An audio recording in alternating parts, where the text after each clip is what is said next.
saurayina ne yake ce min na kiyayi wayarsa, kar na kuskuren na dinga taɓa masa waya. To babu kyau.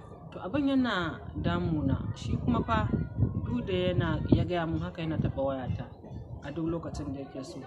Wata rana bayan mun yi aure yana shiga duk inda yake so a wayata tun kafin ma mu yi aure. To rannan ya shiga wanka bayan mun yi aure, tsautsayi ya sa na ɗauki wayar shi na buɗe, dama babu password. Kawai sai na ci karo da wani message a WhatsApp ɗin nasa yana cewa wata wai ni da mamansa, ni da mahaifiyarsa mun tafi hajji, wai ko za ta zo ta maye gurbina. A wannan lokacin wata ranar Asabar ce, har sun yi shirin za su haɗu a otal. Wannan abin ya yi matuƙar ɗaga min hankali, tun daga ranar na kasa samun sukuni. Haushi yake bani, kuma gashi ustaz da shi har fa ya sayyali ake ce masa.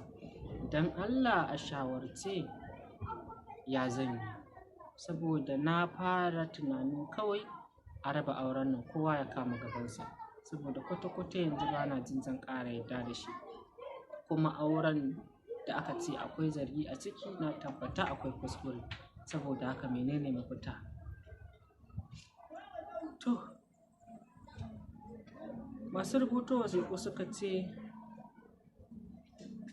ita ta jawo wa kanta saboda ba a taɓa wayar miji. To amma anya da adalci ku a nan gurin?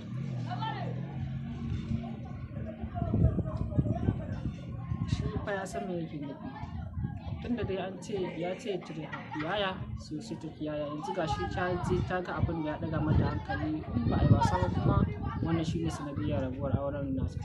Amma fa bai yi adalci ba, har ga Allah ba adalci.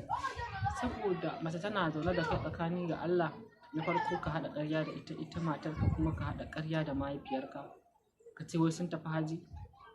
Wannan wace iriyar rayuwa ce? To Allah ne ya kyauta. To wannan mai kuma mai ba da gudunmawa ta ce abin farko dai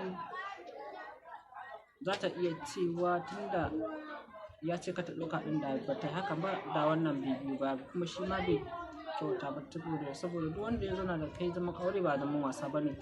Yanzu shawara dai tana gurin Yaya Sadiq, shi ne zai faɗa muku. Gaskiya kuna watso min aiki. Akwai wanda ka san dai, ko san menene ni a fahimta ta, tunda aka ce kaza da tuna-tuna ita take yanko ƙwaryan kata. Ba wai abin da ya yi daidai ne ba, kuma abin da kika yi ba a ce laifi ba ne. Abu ne mara kyau da zai iya cutar da ke ta ɓangarori da yawa, mun yadda haka ne. To amma duk lokacin da aka ce kar a yi kaza a dinga ɗan kiyayewa, saboda buɗe waya a yanzu ya zama abin da ya zama. Buɗe waya ya zama abin da ya zama. To an riga dai faruwa ta faru, yanzu kawai mu kalli menene mafita ga wannan baiwar Allah. Ni da a shawarce kin ce zargi ya shiga zuciyarki, ko na farko kwantar da hankalinki, zaki ki tattaro nutsuwarki waje ɗaya. Ba abin da ya lalace ba a gyara shi, kuma ba abin da yake kuskure ba za a iya gyarawa ba, babu shi. To bai kai matakin da za a ce ba zai gyaru ba. Na tabbata wataƙila ma ban sani ba kin gaya musu cewa kin ga wani abu da yake gani a wayar shi. To bai sani ba, wataƙila idan ya sani na tabbata akwai abu zai faɗa dai, duk da dai zai borin kunya daga baya kuma zai zo ya bada hakuri. To a fahimta ta zama za ku yi na fahimta, amma maganar da ki ce za ki tafi a yage auren wata 4, amma in ki tafi ma gidan ma menene ma? Tunda dai kin fahimci matsalar, kuma kin san yana son ki zauna ku yi magana ta fahimta ba ta hargitsi ba. Ya yi kaza da ka yi kaza da kaza wanda baka kyauta min ba, don me za ka yi kaza, don me za ka yi kaza. Idan ya tabbatar ya kamu ba mafita, na tabbata zai yi baki haƙuri saboda kaza,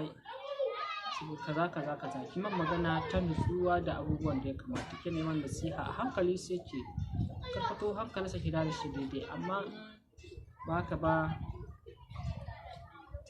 an ce daga wannan kawai ki ƙara gaba a rabu, ba mafita ba ce, ba mafita ba ce.